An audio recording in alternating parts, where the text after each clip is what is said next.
Welcome to another edition of the Dementia Care Partner Talk Show.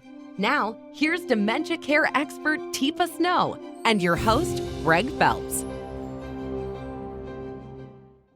Hello and welcome to the Dementia Care Partners podcast featuring dementia care and education specialist Teepa Snow. I'm your host, Greg Phelps, and Teepa, we've had a recent inquiry from a family member looking for a caregiver for her husband who has Lewy body dementia.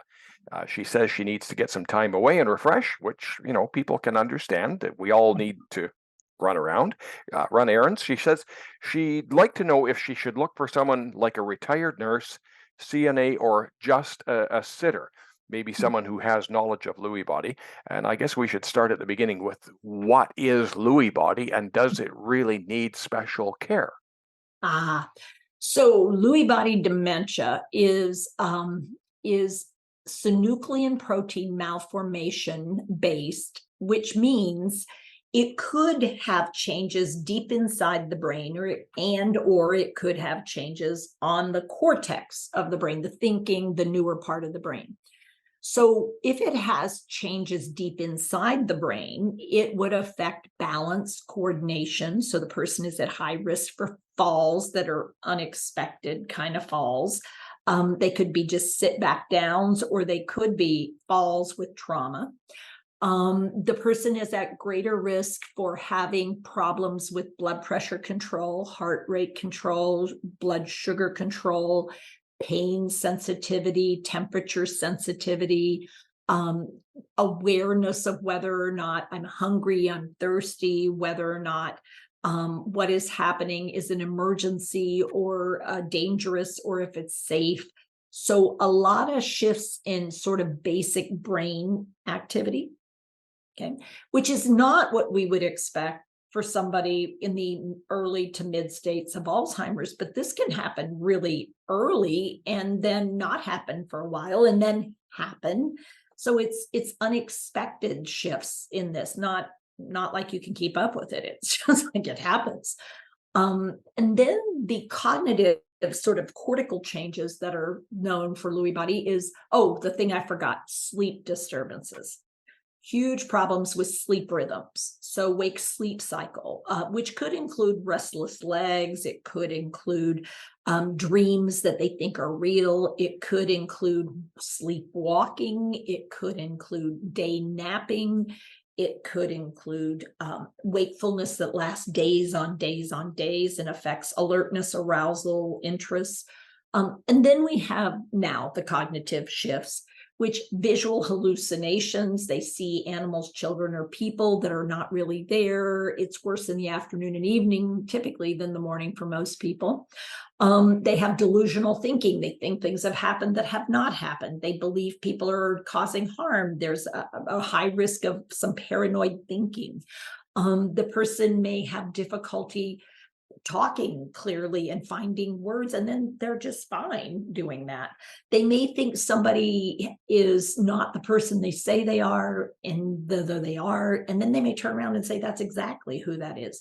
So they might be thinking someone's trying out to hurt them. Their wife is not really their wife. So Greg, let me ask you now, given that, do you think anybody might want some special training in Lewy body? I was just thinking, if you said, well, come and look after so-and-so for an hour while I go shopping, I'd probably have to say no, if you're smart. I mean, because it's like, wow, that's a lot of possibilities.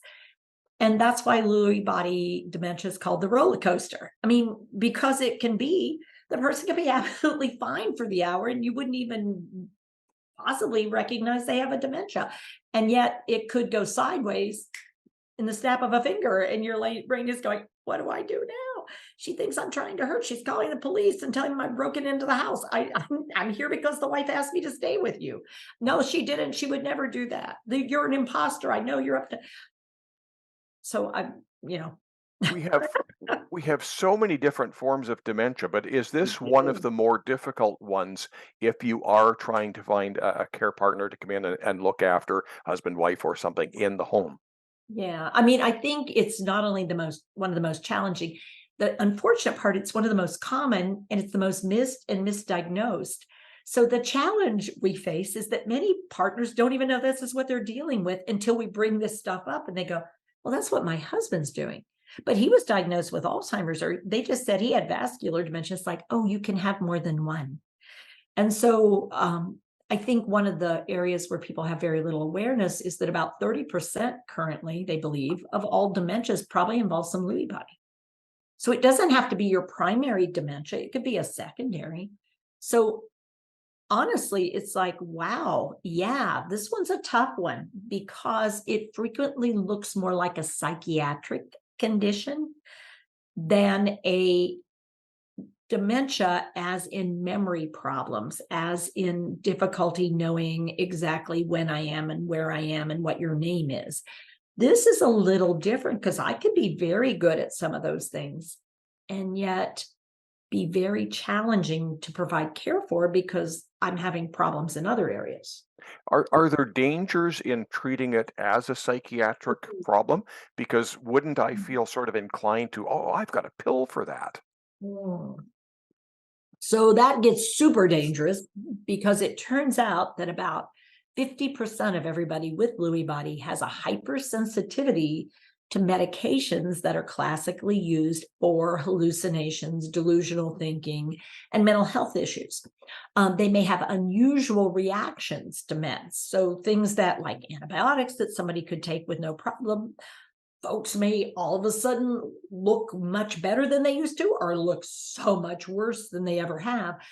So medications are sort of tricky with Lewy body for many, many people with Lewy body, and they can result in really significant bad outcomes for people that we may not be able to fix. Antipsychotics are basically black box labeled for this population, quite honestly.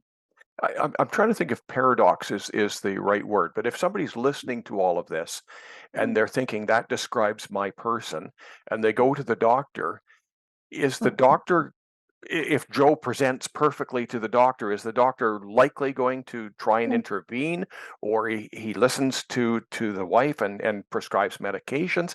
This sounds like a real specialized form of dementia to try Yeah. and treat.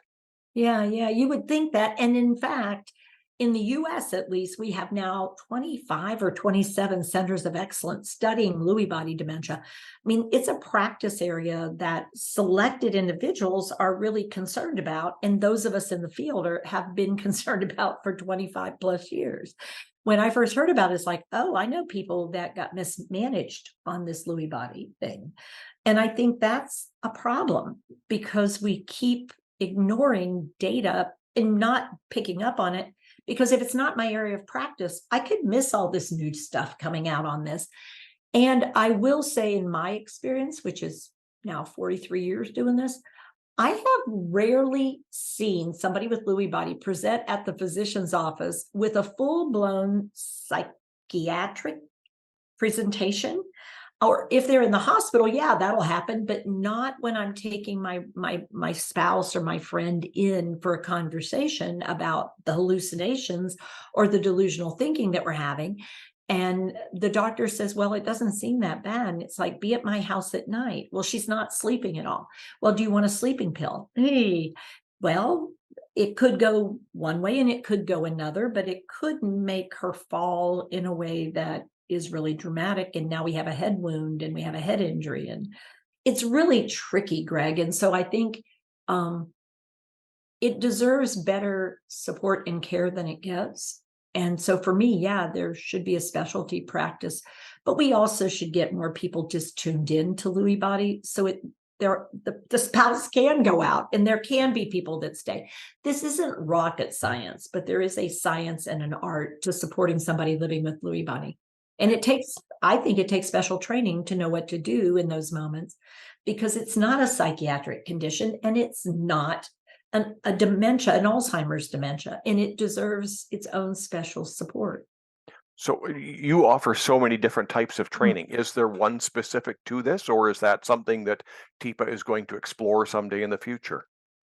Well, I think knowing that someone has Lewy body or they have the symptoms of Lewy body is step one. And we can help with that. We can help identify, look at this profile. I mean, it's on the Association for Lewy Body. It's not like this is magic. This is like getting data, using the data. But I think the training that we do offer is really respectful of listening to the person and supporting the person where they are, and not trying to make them what they aren't. So if you're seeing things and they're scaring you, we need to figure out what to do about that, being afraid of it. If you're seeing things and you're curious about it, well, we need to figure that out too. But we've got to think outside the traditional box of tell the truth or lie. And we need to figure out how to be supportive of somebody living with Lewy body. Teepa, if people want more information, is it available on the website or can we actually talk to somebody? Yeah, we have some things on Lewy body on the website because it is so special. We have people living with Lewy body who've done some courageous conversations with us and have shared information. We have some webinars, but we also have people who are knowledgeable and skilled about Lewy body available to talk about Lewy body, just as we have about some other dementias as well, many other dementias, because we're curious human beings at our place and we want to be supportive. Teepa, thank you very much. Thank you, Greg. You've been listening to the Dementia Care Partners podcast, brought to you by Positive Approach to Care. For more information to ask any questions, contact Positive Approach to Care at teepasnow.com. If you're signed into your Spotify account, we'd love to get your feedback. How? Click into the episode details and look over the episode question and poll. Send us your comments and vote so we can answer your questions and better tailor this content to your needs. We look forward to hearing from you. Hi, I'm Teepa Snow, and you just found our YouTube channel and watched one of our videos. I'm the owner and founder of Positive Approach to Care. Thanks for watching, and if you liked, if you have a comment about, or you would, please share it with people you know. Oh, and if you haven't yet done it, consider subscribing. We'll let you know when the next new video comes out, and you might want to visit our website, www.teepasnow.com, where you'll find other resources as well. See you there.